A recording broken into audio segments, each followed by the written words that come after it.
This is the Marshall remote control car, the fire truck.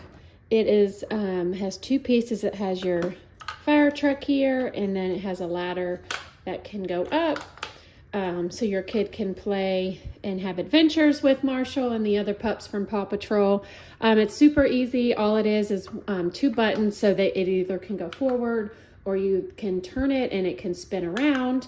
And then you can turn it on with the remote and it shows a red light when it's on. And then also the truck turns on, and then you'll need batteries here and also in the remote. And what I love about it is it's a super easy forward, and then the other one kind of turns. So it's easy for kids to be able to control it, and there's not much to it, which is nice. So this is, again, the Marshall fire truck. My daughter got this for her fourth birthday just recently. She loves it. It goes up and down the hallway.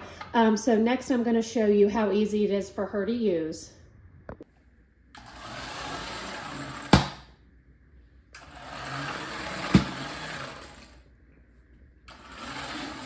Whoa, he was about to hit my foot again.